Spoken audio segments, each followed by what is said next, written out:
Oi, Amanda, tudo bem? Bom dia.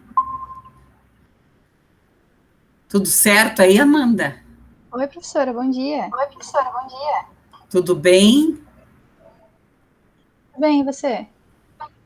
Também, tudo em paz. Ô, Amanda, você tem alguma dúvida dos trabalhos? Eu expliquei Não, na última. professora, eu só procurei ali o vídeo que você tinha pedido para ver, não achei o vídeo no Ava, só achei um texto. Não, mas ele está lá, eu gravei a aula. Não, não a da aula, para essa aula de hoje. Ah, a aula de hoje eu não postei vídeo. Ah, então beleza. É que daí tava lá Não. para assistir um vídeo, daí eu procurei, Ah, não, eu não acho, achei. não, eu acho que eu acabei deixando escrito e não, e não Entendi. postei. Não postei vídeo, não, tá? Tá. Ah, tá. Uhum. Em relação aos trabalhos, você tem alguma Não, dúvida? não, professora, tranquilo. É, qualquer coisa, tá? Então vamos começar a aula aí. E vamos que vamos. Você está terminando o curso, né, Amanda? Terminando, o último período. É, já está felizinha. Eu já me inscrevi para o mestrado já, daí terminando eu já vou emendar o mestrado.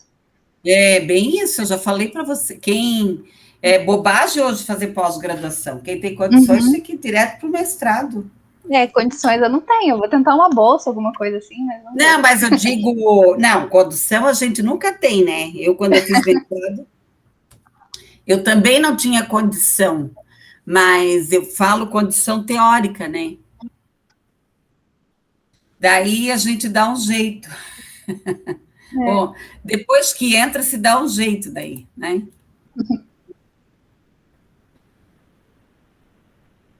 Vamos ver lá.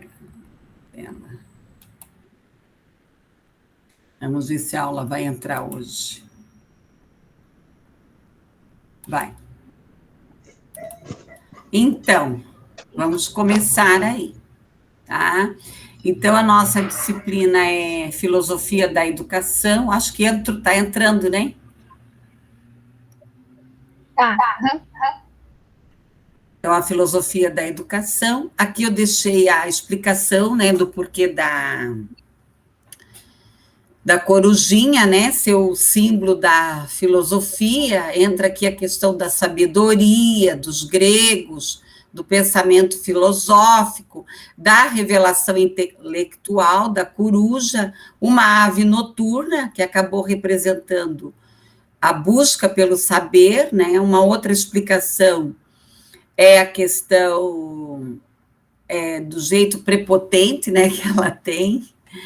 Outro dia eu fui fazer uma trilha e estava cheio de coruja numa cerquinha assim. E uma pessoa comentou que elas avançam na gente. Eu nunca Vixe. tinha ouvido falar. É sério? E eu nunca tinha ouvido falar que coruja avança em pessoas. E daí eu até ia perguntar para um amigo meu que é da biologia e acabei não perguntando, tá?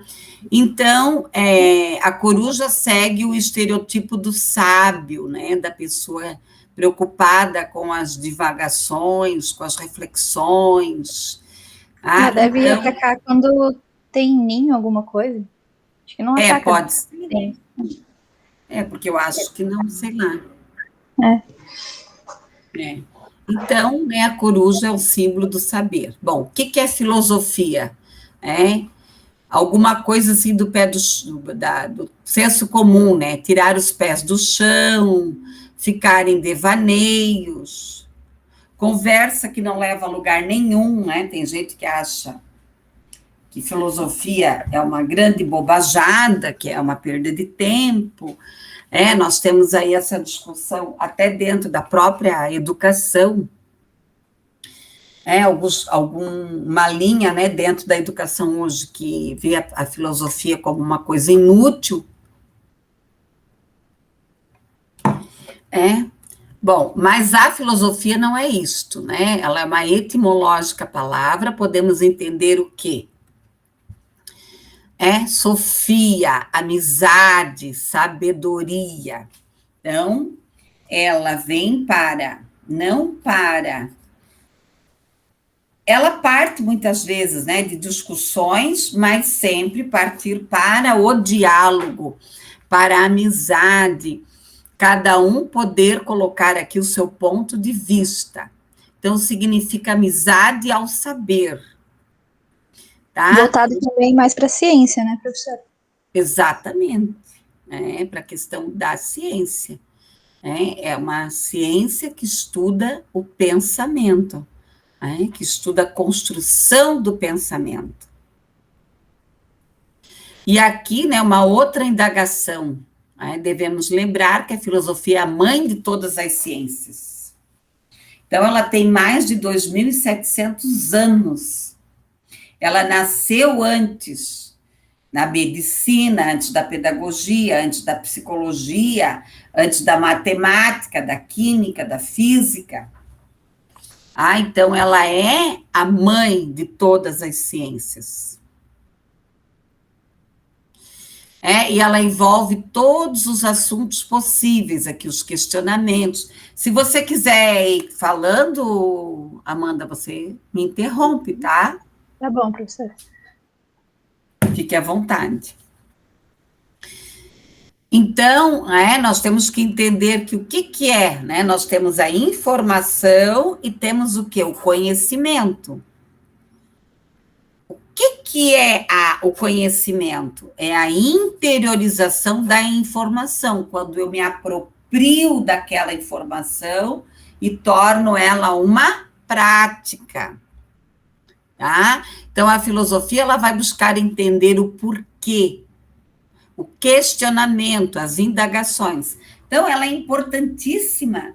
Eu não consigo conceber quando alguém coloca, né, alguns estudiosos, algumas frentes, que a filosofia ela é inútil. Não, porque todas as grandes mudanças do mundo, todas as grandes criações do mundo partiram do quê? De indagações.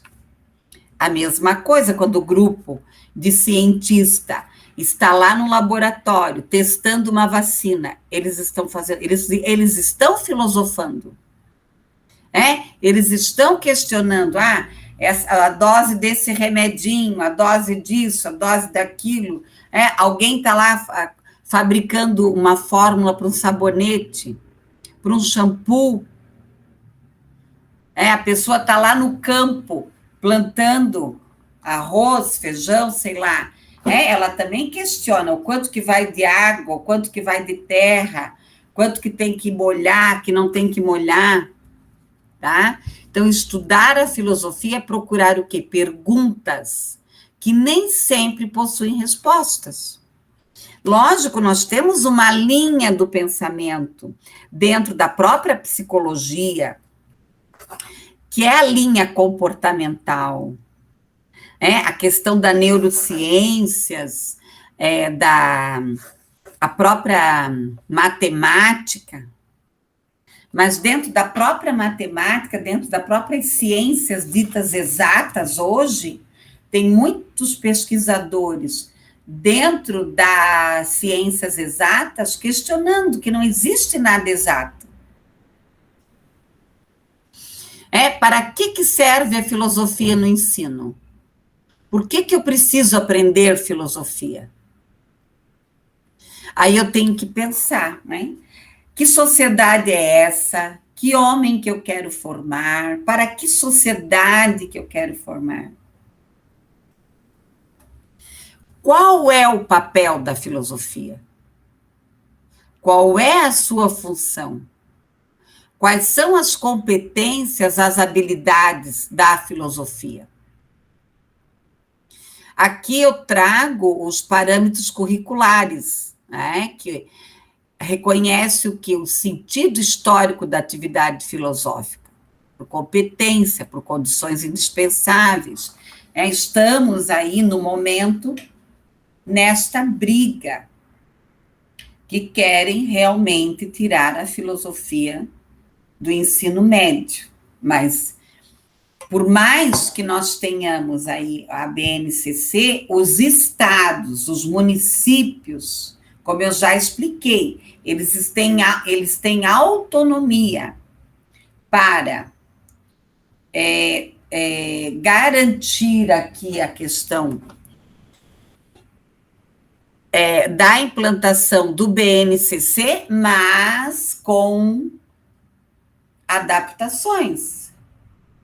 Então, ninguém é obrigado a seguir a BNCC do jeito que ela é. Cada município, cada realidade vai fazer as suas adaptações, porque a partir de 96, a partir das leis de diretrizes e bases, os municípios e as escolas têm autonomia.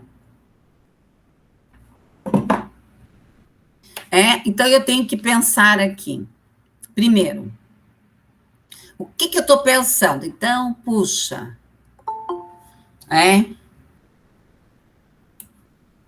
o que eu estou pensando? Eu estou pensando sobre a questão da violência. Então, meu tema de reflexão é a violência.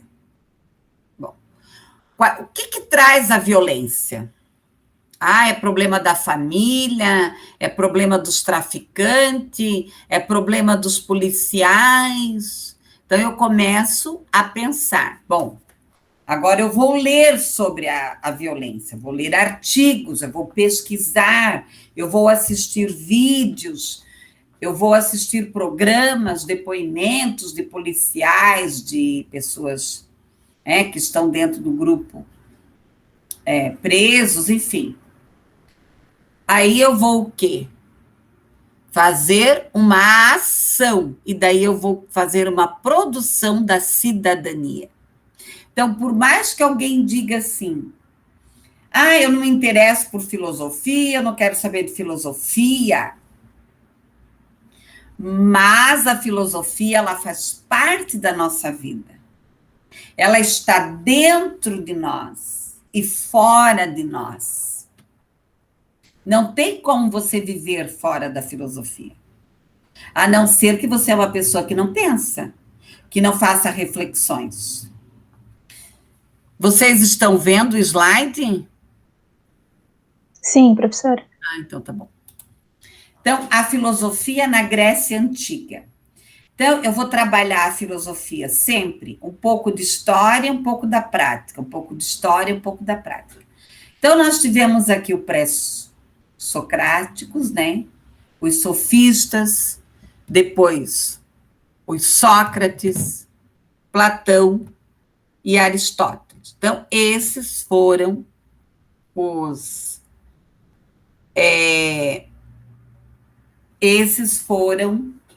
os mais, né, os que fundamentaram mesmo a filosofia. Claro, existem outros, mas esses que são, eu diria assim, a mola mestra, né, os que deram realmente, apresentaram um caminho, tá? Bom, Sócrates e o nascimento da filosofia. Então, nós temos o período pré-socráticos, tá? Que tentavam explicar a natureza, o princípio de todas as coisas. Aí, os sofistas, eles praticavam o uso da retórica, a arte de falar. Então, se vocês assistiram algum filme, ou se vocês procurarem em vídeos, eles ficavam assim, devagando, fazendo um discurso. Por isso, da crítica em cima da filosofia. Porque tem muita gente que pensa que a filosofia é só para você fazer reflexões. Mas não é isso. É para você mostrar o quê? Um caminho, uma saída. Tá? Então, os pré-socráticos aqui, eles explicavam a natureza, o princípio das coisas, por que as coisas nasciam e tudo mais. E os sofistas, não, eles eram mais, né, da questão da fala, do discurso bonito. Tá? Sócrates. O Sócrates era o quê? Um filho de escultor, ele aprendeu o ofício do pai, que ele era técnico, né? A sua mãe era parteira, ele estudou geometria, astronomia, cosmologia. Pense, né, pessoal, estudar isso, cosmologia. Manteve contato com alguns sofistas, foi soldado na guerra de Peloponeso, né? Politicamente ele foi respeitador das leis da cidade, ele era um cara da lei. Ele não era, né? Hoje nós temos aí muita gente metida a filosofar, e a querer ser aí os fora da lei, tá? Adotou como missão o oráculo escrito no templo, conheça-te a ti mesmo.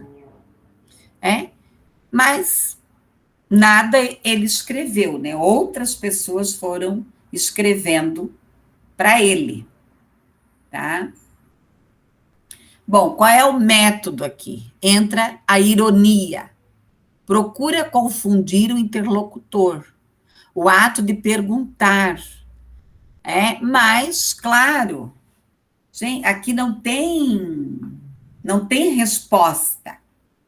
Não existe resposta. Aí nós vamos entrar aqui na maiêutica, né? Que não existe uma resposta, você dá uma luz, você vai encontrar definições, mas que essas definições, elas podem aqui sofrer mudanças.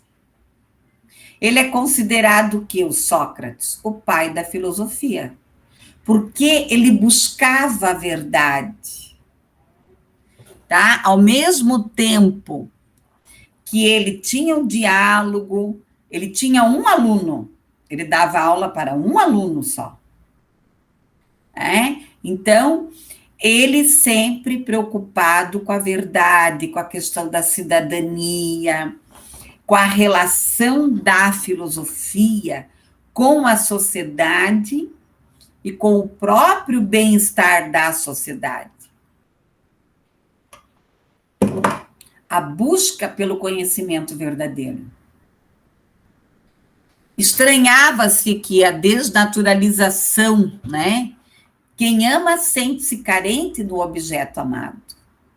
Busca-se o desejo pelo saber.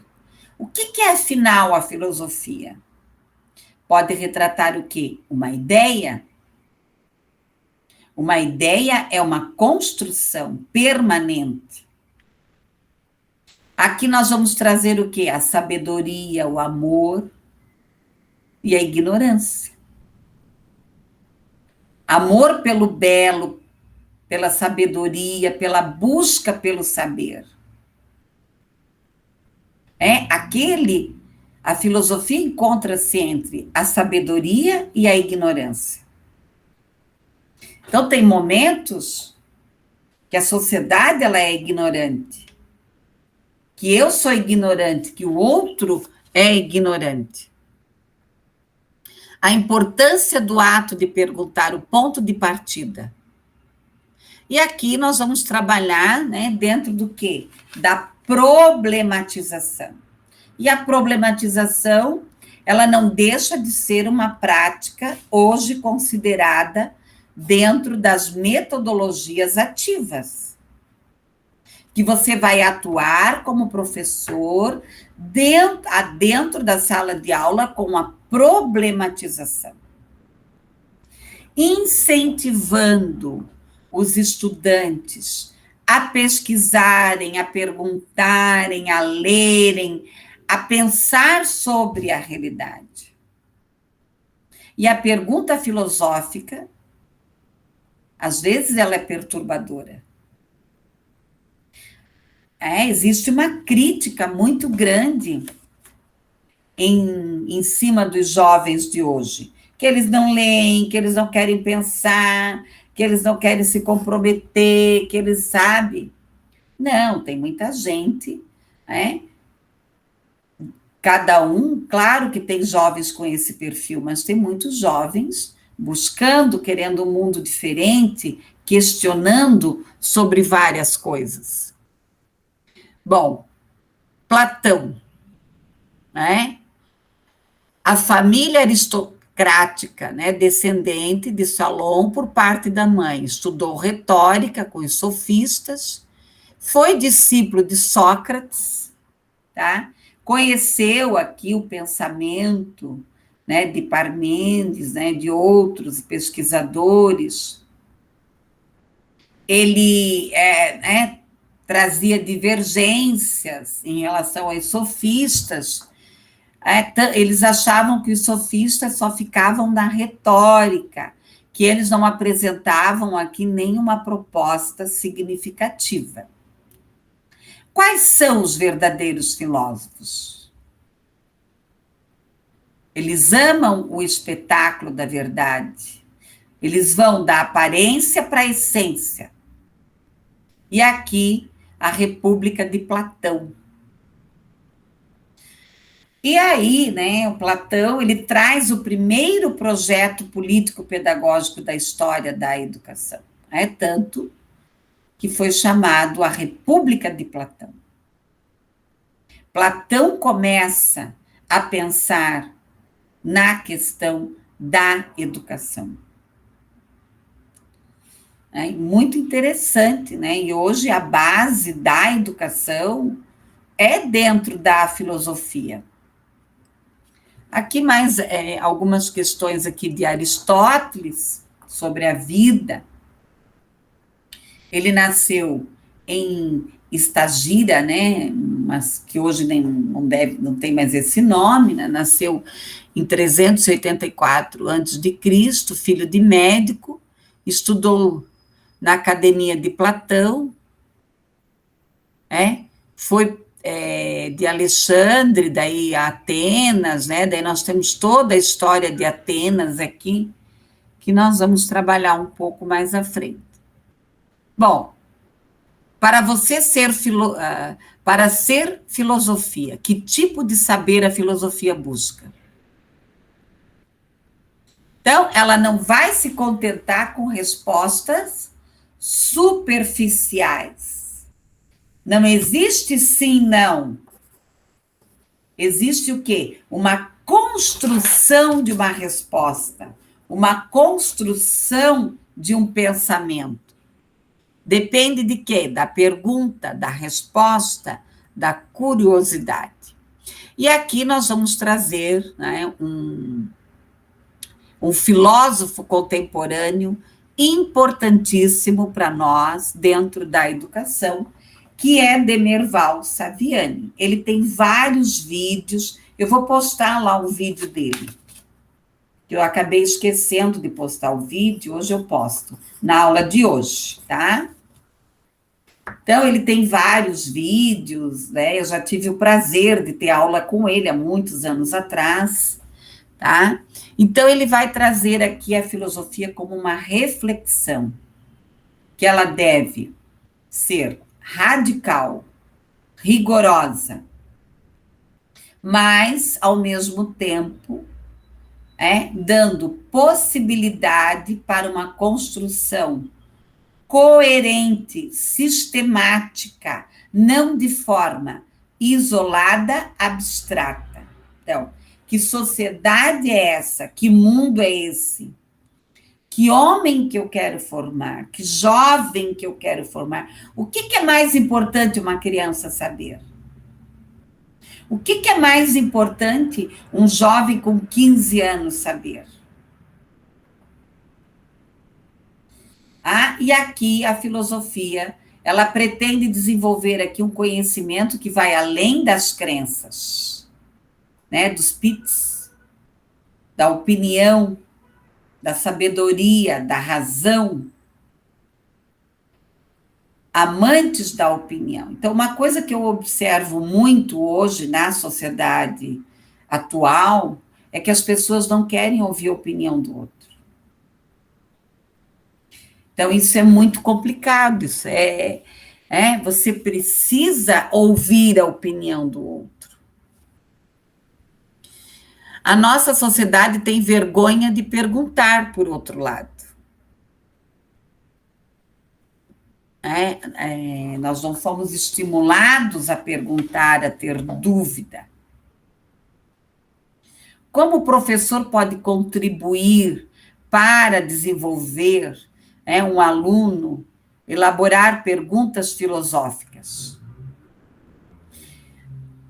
A filosofia, ela implica em quê? Consequências desagradáveis, de sofrimento, mas de avanços. Daí nós podemos ir lá para o texto do Edgar Morin, quando ele traz a questão do quê? Da insegurança, da incerteza. Nós não temos certeza de nada. Nós não temos certeza de nada. Nada nos garante. Conhecer a verdade, interrogar o mundo, desconfiar das crenças, negar o senso comum. Então, muitas vezes, essa ansiedade do mundo moderno, essa coisa louca, eu digo assim, essa loucura que o ser humano está vivendo, é porque ele quer ter certezas. Ele busca certeza. E a importância, então, da problematização. Então, você vai trabalhar, você vai atuar no seu fazer pedagógico, na sua prática pedagógica, o quê? Você vai criar problemas, olhar para as coisas estagnadas, transformá-las. Puxa, nós podíamos melhorar o que no nosso bairro? Em relação ao trânsito, em relação à violência, em relação à amizade, aos relacionamentos. Criar problemas reais. O que está acontecendo na sua rua, no seu bairro? O que está acontecendo na sua cidade, no seu país, no mundo? Então, tem muita coisa aí. Problemático, algo positivo, possível de discussões. Lógico que é necessário discutir as desgraças também. Mas eu também não preciso só discutir as desgraças. Eu posso discutir as coisas boas. Eu estava lendo uma entrevista de um empresário no Brasil que o troco solidário nas empresas dele deu 10 milhões ano passado. 10 milhões. E esses 10 milhões, eles são distribuídos, para associações. Então, quer dizer, gente, é algo a ser estudado. Dá 10 milhões de troco solidário, daí tem gente que fala, o brasileiro não ajuda, o brasileiro não colabora. É muito dinheiro, 10 milhões de troco solidário. Tá? Então, por que aquela ação deu certo? Por que aquela cidade deu certo, aquela ação? Ontem eu fui fazer caminhada aqui no Boa Vista, e tinha um velhinho plantando na beira de um riozinho que tem lá para cima da minha casa, bem aqui para cima, plantando árvores frutíferas. Daí eu fui conversar com ele. Daí ele disse que aqui no Paraná tem uma cidadezinha no interior do Paraná que o prefeito plantou várias árvores frutíferas. Então, assim, o que eu posso fazer? Quer dizer, uma ação tão pequena, ele foi lá e plantou 3 árvores frutíferas. Acho que uma era laranja, outra era pêssego, não lembro a outra, tá? Então, ações, o que eu posso fazer para melhorar, Nós temos tantos problemas hoje sociais, mas nós também temos muitas ações feitas por grupos comuns, ou se envolver com as questões não partidárias, mais políticas. Eu lembro que eu dei aula num curso de pós-graduação em gestão pública, já faz um tempo, e os estudantes fizeram um projeto e foram apresentar.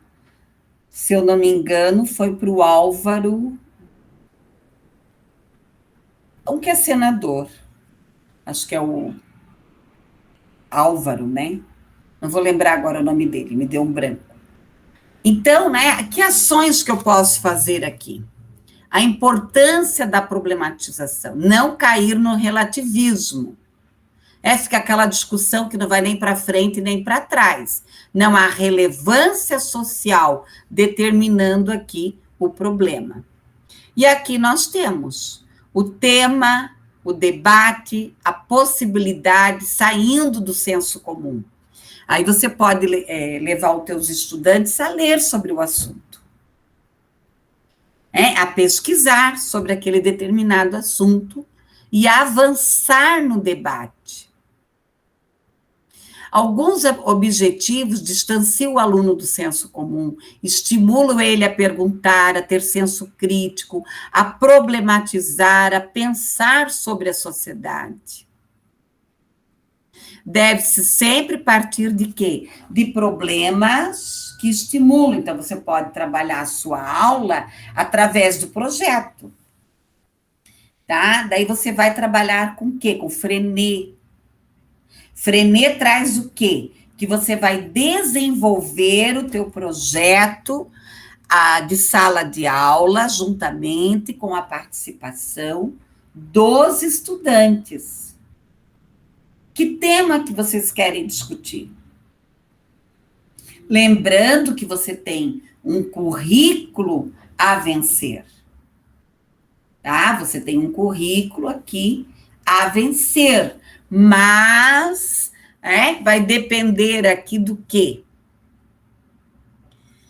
Você pode, trabalhar aqui, encaixar temas dentro do seu currículo, partir da realidade, partir dos conhecimentos que ele possui. O que eles querem discutir? O que vocês querem trabalhar? E vocês, vocês da área de letras, principalmente, vocês têm todo o processo da literatura, os estilos textuais, quanta coisa que dá para trabalhar em cima de um conto, trazer esse conto para a realidade, em cima de parlenda, de provérbios. Os homens se perguntam, o desejo natural, a filosofia, o exercício. E assim, uma das coisas muito positivas que a pandemia trouxe foi essa questão do homem se interiorizar. O homem como um todo, o ser humano como um todo. Ele se perguntar, ele fazer perguntas a ele mesmo. Então, isso foi um dos pontos positivos que eu digo. O ser humano teve que o quê? Voltar para casa. O que é esse voltar para casa? É voltar para dentro de si. Puxa, eu tenho aqui 2 copos para tomar água. Será que eu preciso de 2 copos para tomar água? Isso aqui eu posso doar, ficar com esse, eu doar esse. Então, o homem começou a pensar um pouco sobre isso. Questionamento. Quando você vai trabalhar a questão da problematização e você tem que esquematizar, escrever juntamente com o seu grupo de estudantes a problematização que eles estão trazendo.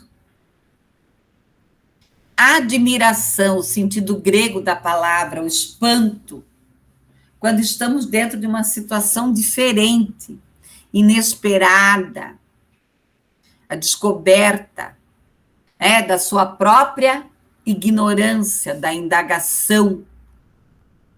O ponto de partida, o exercício da filosofia aqui. O que vai diferenciar as pessoas? O nosso cotidiano. A dúvida para a filosofia não é imobilizadora. Ela não é. Então, tem muita gente que pensa assim: eu vou ficar aqui sentada pensando. Não. Ela é algo dinâmico. Ela não pode ser estática. Se ela é estática, ela não vai trazer mudanças para a sociedade. Procurando aqui encontrar o quê? Fragilidades, dogmática. Consiste o quê?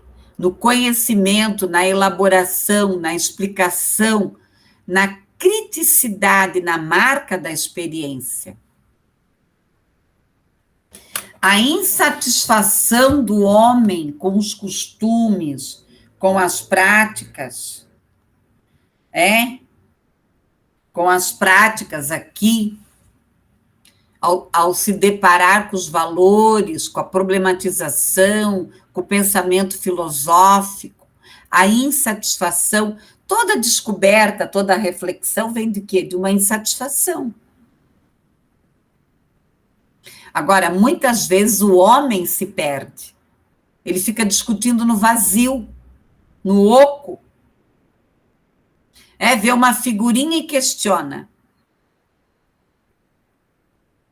Pessoal, eu não posso questionar uma figurinha. Vejo uma figurinha e não penso. Então, a insatisfação, a negação, tá? Aqui, sem dúvida, 3 mobilidades aqui de atitudes, o grau maior, o menor, abertura espontânea, a realidade. Como é que eu vou sugerir um debate com estudantes que têm medo de falar, que têm medo de se colocar? Então, nós temos que discutir aqui a inquietação moral, os aspectos éticos. Pessoal, uma sociedade existem regras. Tá? Então, o fato de eu criar problematizações, reflexões, não quer dizer que o quê? Que as pessoas vão fazer o que elas querem, eu não posso. Aonde você vai morar, onde você vai viver, onde você vai comer, aonde você vai estudar, onde você vai namorar, sei lá onde, existem regras. Começarmos aqui uma investigação necessária aqui a partir do quê? Da curiosidade, da geração aqui de conhecimentos, da importância. Estudar aqui os filósofos, observar, perguntar, questionar, problematizar a história da filosofia.